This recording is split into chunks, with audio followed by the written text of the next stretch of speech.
ये आंसू ही इसकी कहानी को बयान कर रहे हैं कि कितना दर्द दिया है ससुराल वालों ने इसको। तो क्या कार की मांग करते थे? हाँ जी, कार की मांग करते थे। ये बोलता था कि ये बच्चा हमारा नहीं है, किसी और का है। आरोप लगाते थे गंदे गंदे।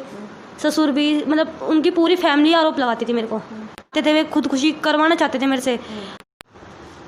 हम मौजूद हैं हरियाणा के झज्जर डिस्ट्रिक्ट में, और झज्जर डिस्ट्रिक्ट के अंदर एक गांव आता है लोट, वहां पर हम मौजूद हैं। और हम यहां पर आपको एक हिंदुस्तान की एक बेटी की ऐसी हकीकत दिखाना चाहते हैं जिसको ससुराल के अंदर जब शादी उसकी होकर गई, पिछले 8 महीने जो है होने को हैं शादी को, और उस दौरान जो उसको किस तरीके से घर के अंदर कैद करके बंधक बना के उसके साथ टॉर्चर जो किया गया और ससुराल वालों ने जो जुर्म उसके ऊपर ढाए, उससे आज हम पूरे देश ही नहीं पूरे समाज और सारी दुनिया को अवगत कराना चाहते हैं कि हिंदुस्तान के अंदर ऐसी परिवार भी होते हैं जो किसी बेटी को बाजे गाजे के साथ उसको दुल्हन बना के अपने घर में लेकर जाते हैं, और उसके बाद वहाँ पर एक नए घर में जाकर उसकी लाइफ को सेटल करने की बजाय उसको जो प्रताड़ित करने की जो वहाँ पर शुरुआत होती है, उसी की कहानी आज हम एक लड़की है 18 साल की उम्र में जिसकी शादी हुई थी, और शादी को आज 8वां महीना चल रहा है। उस दौरान जो उसको प्रताड़ित किया गया, उसकी कहानी सुनकर पूरे देश के लोगों की आंखों में आंसू आ जाएंगे, क्योंकि दहेज के लिए कोई किसी की बेटी को इतना प्रताड़ित कर सकता है, ये ना आप इसकी कल्पना कर सकते हैं, और ना ही कभी इसके बारे में कोई सोच सकता है कि किसी लड़की को दहेज के लिए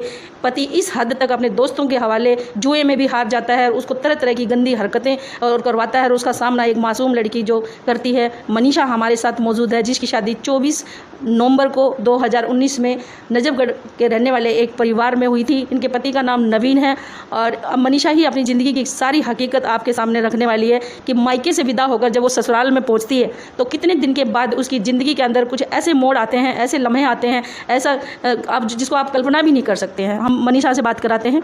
मनीषा, कितने महीने हो गए आपकी शादी? मेरी शादी को अब 8वां महीना लग रहा है। हाँ, मनीषा, जब आप ससुराल से जब पहुँचे तो उसके बाद कितने दिन तक आपकी लाइफ ठीक ठाक चली? मेरी लाइफ सिर्फ वहाँ पे जाने के बाद 1 हफ्ता ठीक रही है। उसके बाद मेरे साथ झगड़ा क्लेश 24 घंटे का रहने लग गया, मेरे साथ मारपीट। फिर मैं प्रेगनेंसी हो गई। मेरे साथ प्रेगनेंसी होने के बाद ये बोला गया कि गिरा दो, ये बच्चा किसी और का है। अभी उम्र देखो मेरी क्या है, ठीक है, मारना पीटना। हस्बैंड मेरा जुआ जब शादी हुई थी तो आपकी उम्र कितनी थी? 18 साल 1 महीना। 18 साल, ठीक है। और हस्बैंड मेरा शराब पीता है, जुआ खेलता है। जुए में जो यार दोस्तों के फ़ोन आते हुए बोलते हैं कि तेरा हस्बैंड तो तेरे को जुए में हार गया, अब दुल्हन बन के तैयार होकर बैठ जा, हम तेरे को लेने के लिए आ रहे हैं। मारती थी, हस्बैंड कुछ नहीं बोलता था, वो सिर्फ ये बोलता था कि और मारो और मारो, जब इसको अकल आएगी। कोई हाथ पकड़ता था, कोई पैर पकड़ता था। देवर पैर पकड़ता था तो हस्बैंड ने हाथ पकड़ लिया, जेठानी ने गला पकड़ लिया। आवाज़ नहीं बाहर जाने देते थे, कैद करके रखते थे मेरे को बिल्कुल। और नंद मेरी मारती थी। माँ बाप से मेरा पीछे ये हरा दिया था कि तुम पीछे हट जाओ। माँ बाप से मिलना, फ़ोन होना, सब कुछ मेरा बंद हो चुका था। मैं सिर्फ वहाँ पे थी तो सिर्फ जेल के इरादे से जी रही थी, कैद में थी। कितने दिन तक आप इस तरह से कैद में रहे? इस तरह से कैद में मैं सिर्फ, यानी कि मेरी सास को मुझे बहुत दिन हो चुके, यानी कि 3-4 महीने हो चुके। उसके बाद मैं सिर्फ ऐसी सिचुएशन में रही हूँ। ना ही परिवार से मिलना, परिवार जाता था तो ये बोलते थे कि हमारे सवाद लेने के लिए आते हैं। परिवार को धमकी देते थे कि हम तुम्हें गुंडों से उठवा देंगे, मारेंगे, पीटेंगे, हमारे यहाँ मत आया करो, ठीक है। अपनी बेटी को सिर्फ तुमने ब्याह सगा दी भी हमारी, हम हमारे से छोड़ दे इसको, कुछ भी करे तुम इससे नहीं तो मिलोगे ना, इससे फ़ोन करोगे। तो आप हमें ये बताइए कि कितने दिन तक माँ बाप से संपर्क नहीं हो पाया? तो माँ बाप मिलने पहुँचे होंगे वहाँ पर कभी ना कभी? तो माँ बाप गए तो इन्हें इनके साथ झगड़ा करके इन्हें वापस भेज दिया गया। ये भी रोते हुए आगे वापस, और मैं भी वहाँ पर रोती हुई रह गई।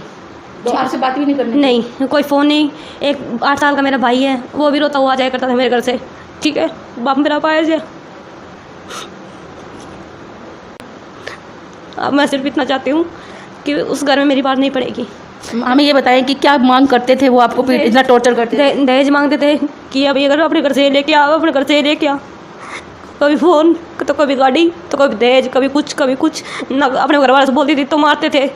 मेरे घर वाले मेरे घर पे कभी कर्जे वाले लाके बैठा दिए, घर वाले मेरे कर्जा देते थे। मम्मी पापा ने कर्जा उतारा? हाँ जी। कैश नगद दिया? हाँ जी। आप रो रहे हो, ये देखिए मनीषा के ये आंसू बह रहे हैं। ये आंसू ही इसकी कहानी को बयान कर रहे हैं कि कितना दर्द दिया है ससुराल वालों ने इसको। तो क्या कार की मांग करते थे?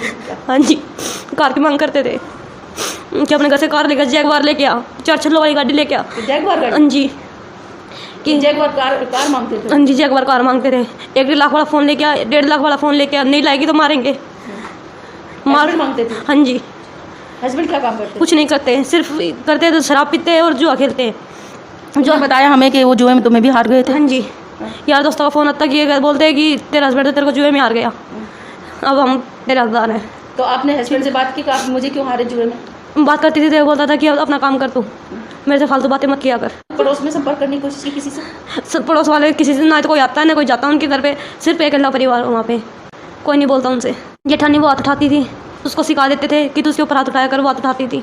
देवर गालियाँ बकता था, मारता था, हाथ उठाता था वो भी बहुत। तो आपने नगद पैसा भी दिया शादी के बाद ले जाकर? हाँ जी, पापा पैसे देते थे कि ताकि मेरे बेटे को क्या पता सुखी हो जाए।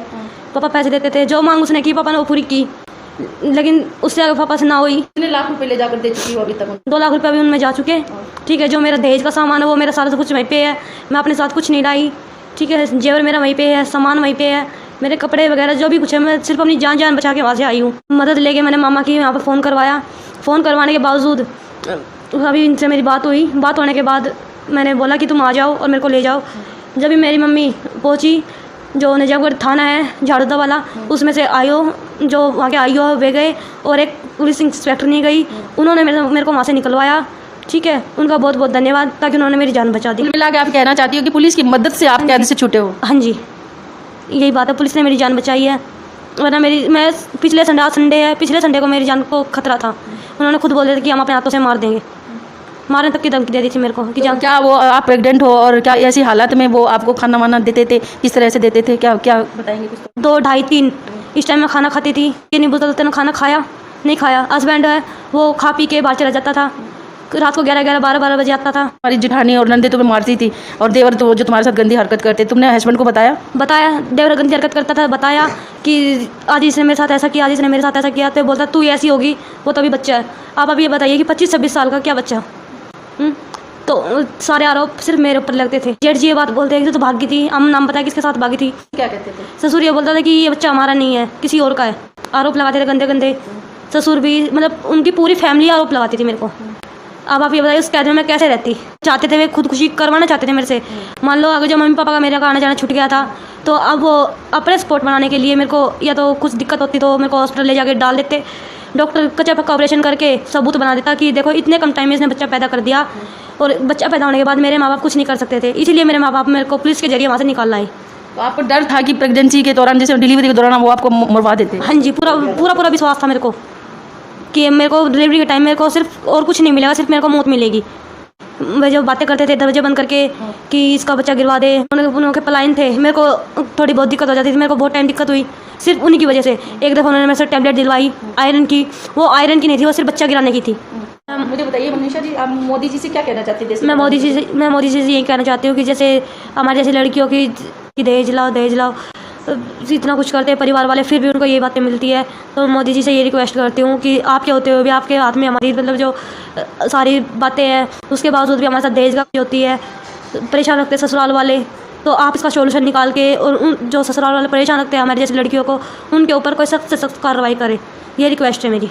ठीक है, ये थी मनीषा जो बता रही थी अपनी आप बीती ससुराल में जो जुल्म इसके साथ ढाए गए हैं उसको लेकर, और जुल्म ही नहीं बाकायदा उसको मारने का षड्यंत्र रचा गया और किसी तरीके से किसी की मदद लेकर इसने ये सूचना अपने घर तक पहुंचाई और इसके परिवारजन पहुंचे वहाँ पर, पुलिस की मदद से इसको वहाँ से निकाला गया। ये कैद थी 6 महीने से, ना माँ बाप से बात करवाई जाती थी और ना ही कोई संपर्क हो रहा था। जब मनीषा ने जब उन लोगों की सारी कहानी सुनी, जब वो लोग षड्यंत्र रच रहे थे कि डिलीवरी के टाइम इसको किस तरीके से इसके से छुटकारा मिल जाएगा, यानी कि डिलीवरी के बहाने वो इसको मरवाना चाहते थे जैसे मनीषा आरोप लगा रही है, तो उसको इसने जब सुना तो इसने अपनी पूरी उस घटना को सुनने के बाद अपने परिवार को किसी तरह से संपर्क कराया। मनीषा के माता पिता थाना नजफगढ़ के, जहां पर इसके ससुराल के थाने में पहुंचे, एसएचओ से मिलकर सारी बात बताई, एक प्रार्थना पत्र दिया। पुलिस ने मौके से जाकर मनीषा को वहां से उनके कैद से छुड़वाया और इनके माता पिता के हैंड ओवर किया। और माता पिता के घर में आज मनीषा अपनी आप बीती दुनिया के सामने बता रही है। मोदी सरकार से गुहार लगा रही है कि आपके राज्य में भी आज भी लोगों में डर नहीं है, आज भी दहेज के लोभी लोग मनीषा जैसी लड़कियों को प्रताड़ित कर रहे हैं। जिस तरह से ये बता रही है कि डिमांड थी ससुराल वालों की कार और उसमें कभी इसके पापा ने कैश रुपया भी दिया करने वाले हैं, घर के अंदर कई लोग खाने वाले हैं। ऐसे में कितने लोगों को 3 बेटियों का बोझ उनके सर पे है और ऐसे में अगर इस तरह की डिमांड तो कहाँ तक वो पूरा कर सकते हैं, जबकि ससुराल वालों को शादी में काफ़ी कुछ देकर मनीषा की विदाई की गई थी। तो सरकार इस तरफ ध्यान दे और खट्टर सरकार के क्षेत्र का ये मामला हरियाणा का मामला है। खट्टर सरकार से भी इन्होंने अनुरोध किया है कि ऐसी लड़कियों के मामलों को गंभीरता से लें और ऐसे दहेज के लोभियों के खिलाफ सख्त से सख्त कार्रवाई करें ताकि ऐसी लड़कियों को इंसाफ मिल सके। राजधानी संदेश के लिए गीता चौहान, झज्जर। हम मनीषा की मां के साथ मौजूद हैं, जिन्होंने थाने पहुंची थी, जो मनीषा की ससुराल है वहाँ पर, और पुलिस से गुहार लगाई थी कि इनकी बेटी कैद में है, उसको छुटकारा, उसको कैद से मुक्ति कराएं और हमें हमारी बेटी की जान को खतरा है, आप उनको बेटी को वापस दिलवाएं। इस तरह का एप्लीकेशन लगाकर पुलिस ने एक्शन लिया और लड़की को ससुराल की कैद से आज़ाद करा के इनके हैंड ओवर किया है। इनसे बात करते हैं क्या है था पूरा मामला। हाँ जी, जैसे मुझे कैसे पता चला आपको आपकी लड़की को कैद किया हुआ? मुझे खबर लगे कि भाई ने फ़ोन किया हाँ। कि आप लड़के ने ले आओ। पहले थाने गए थे? पहले थाने गई थी मैं। पुलिस को आपने सूचना दी? हाँ जी, सूचना दी। पुलिस गई थी ससुराल? हाँ, ससुराल वालों को पुलिस गई थी, पुलिस निकाल के लाई है। हाँ। जैसे उन्हें निकाल के लाई वैसे उन्होंने मतलब ये लिखा पढ़ाई करी, लिखा पढ़ाई करने के बाद गाड़ी भर के वहाँ भी आगे थाने में भी। आप लोगों के साथ वहाँ उन्होंने? हाँ, झगड़ा किया है। तुमने शर्म नहीं आई, फलाना नहीं आया, लेकिन मतलब मरण मारने वहाँ तैयार रही है मेरे साथ, क्योंकि मैं अकेली थी। अपनी गलती नहीं मानी? नहीं, अपनी गलती नहीं मानी, अकेली थी मैं वहाँ पे।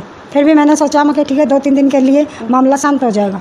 शांत नहीं हुआ, हार के मैंने यही कदम उठाया। तो अब मनीषा आपके साथ है? हाँ जी, मेरे साथ थी। तो मनीषा ने आपको बताया कि कैसे वो लोग तंग करते थे इसको दहेज के लिए? कैसे? दहेज के लिए कभी पैसे लेके आ, कभी मम्मी फ़ोन दिवा, कभी पैसे लेके आ, कभी फ़ोन दिवा, कभी गाड़ी दिवा, कभी मोटरसाइकिल दिवा, मम्मी वो लगवा दे, ऐसी लगवा दे। मैं कहाँ पूरी करूँ उसकी बात। तो आपने कर्जा भी उतारा बताया? कर्जा भी उतारा, कर्जा वाला मेरे घर ला के बैठा दिया, फिर मैंने उसके पैसे देने पड़े। क्या करूँ? कितनी लड़कियाँ आपके? 3 लड़के मेरे पास, एक 8 साल का लड़का। मेरे बच्चे के ऊपर जाड़ पीसता है, और किस बच्चे को मारूंगा, गुंडे से उठवा दूंगा। यानी कि अपने साले को? अपने साले को, हाँ, मरवाने की धमकी दी। पूछा नहीं कि क्यों इसको क्यों मरवाओ? उम्र आएगा तो फिर सारा सबकी मुँह सिखाइए। ओके, लालच में? हाँ, लालच में। वो मेरी लड़की से प्यार थोड़ी करता था। ठीक, मेरी लड़की तो देखी भी अच्छी नहीं लग रही उसको। आप क्या चाहते हो ऐसे लोगों के पास आप अपनी बेटी को दोबारा भेजें? मैं तो ये चाहती हूँ मेरी लड़की सुख शांति से मायके के रहो और उसको ऐसी सजा मिले। मेरी लड़की कैद में थी ना, ऐसे ही उसको सजा मिले।